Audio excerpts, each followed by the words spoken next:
It's been called the civil rights issue of our times, but how broadly will the court rule? You want us to step in and render a decision based on an assessment of the effects of this institution which is newer than cell phones or the internet? I'm supporting marriage equality, and I want people to know that it doesn't matter what you believe in, whether you believe in God or whether you believe in the devil. Love is for everybody. It doesn't matter. I think same-sex couples should be able to get married. Why should it not be left for the people?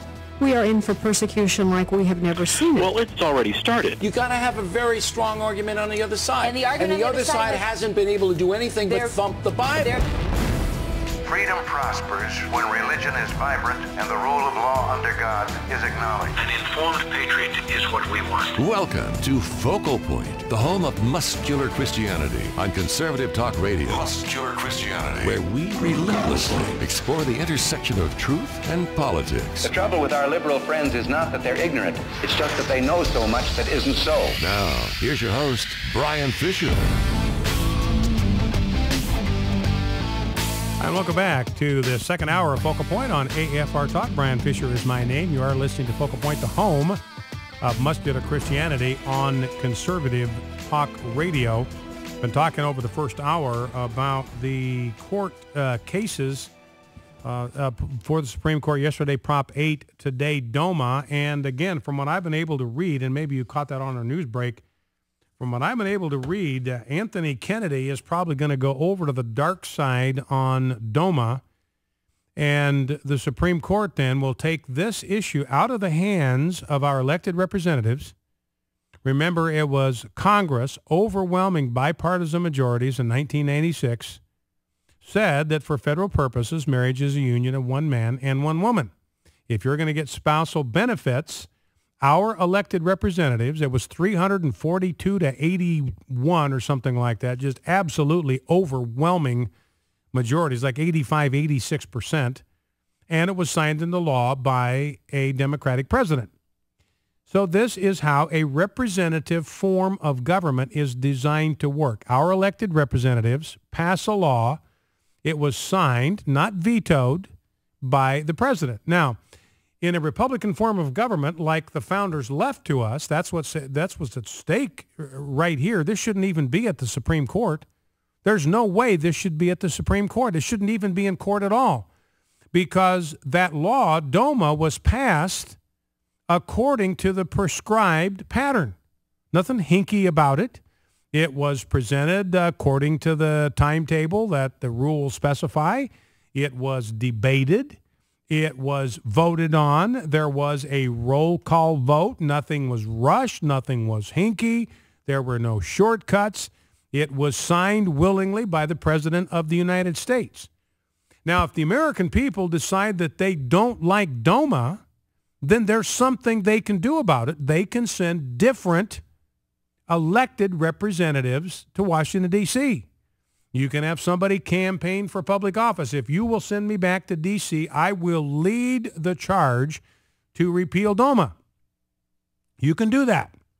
And if you can get enough people, enough elected representatives that want to repeal DOMA, then you can get it overturned. You can get it repealed through the democratic process. But see, for people on the left, that's not enough for them. They despise democracy. Ladies and gentlemen, do not misunderstand this. Liberals despise democracy because it robs them of the tyrannical control that they want to have over every major political decision. They don't want the democratic process, the Republican form of government. We're using Democrat in the loosest sense here. They do not want our Republican form of government to work.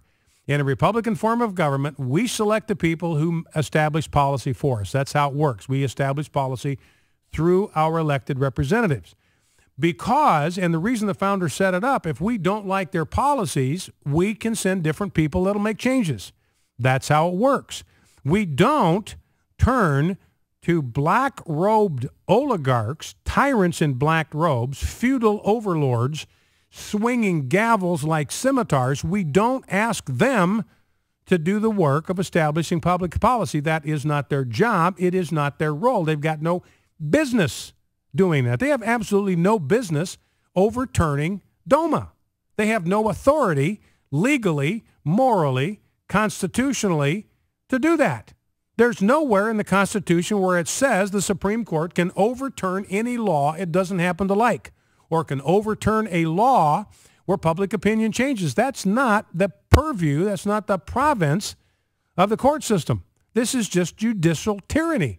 The fact that this is even in court at all is an example, an expression of judicial tyranny. And again, Anthony Kennedy looks like he's going to be the swing vote. You got 4 liberals that are going to vote to overturn DOMA. And essentially what they're going to do then is they are going to impose same-sex marriage on the federal government. They are going to order the federal government, whether our elected officials want it or not, they're going to order the federal government to recognize same-sex marriage and to grant benefits to same-sex couples, just as they do right now for opposite-sex couples. So that's what's coming down at the Supreme Court. And it looks like that's how DOMA is going to play out. Now, I haven't read a lot about the issue of the right of states to define marriage for themselves being protected, and I don't know how that is going to play out. So more information as we get it, and I'll feed that on to you. Well, let's go back to the phones, 888-589-8840. Let's go to Ashley, Richmond, Virginia. Ashley, welcome to Focal Point. What's on your mind? Hey, I was going to talk about the meningitis risk you were talking about. Yes, in New York City? Yeah, there's no medical basis for that. What's being a physician, meningitis is contracted by environmental causes, not through sex or anything like that. Well, see if I've got the story here. It's pretty gross. How transmission happens, and it happens through prolonged exposure and contact to somebody else's mucus and other bodily fluids. And the New York City Health Department, they're the ones that are saying this is being transmitted through the exchange of fluids through these anonymous homosexual encounters. I mean, that's the New York City Health Department saying this, and people are dying from this. That's why they've sent out this alert trying to get, it's not that homosexuals are the only ones that can get meningitis, and it's certainly through sexual activity, it's certainly not the only way that meningitis can get transmitted. Nobody's saying that.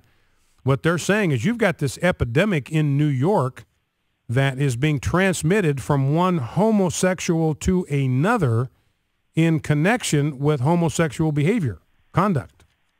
Well, wouldn't then heterosexual sex also transmit meningitis? Well, it could, but it's not.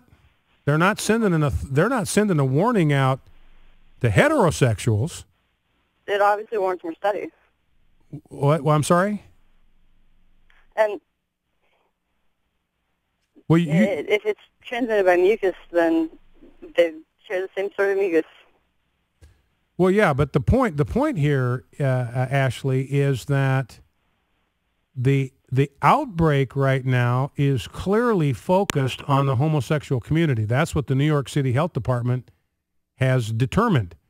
Now, the New York City Health Department, they're as pro-gay as anybody you can find. So the fact that they have been willing to come out and say, look, this is being transmitted from one homosexual to another in these bathhouses through these anonymous sexual encounters, I mean, it's got to be pretty bad. And they've got 7 people that are dead. They're homosexuals that are dead. It's a gross form of transmission. And again, nobody's saying that homosexual sex is the only way that it gets transmitted. We're not saying that. But what the New York City Health Department is saying is that this is a unique risk factor right now in the city of New York.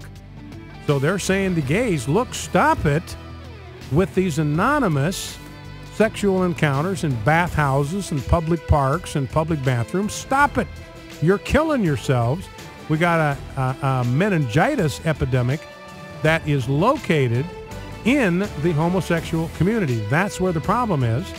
And the problem is that it's transmitted through the kind of sexual activity that takes place in the homosexual community there in New York. Those are all inescapable facts. Focal Point AFR Talk, back in 2.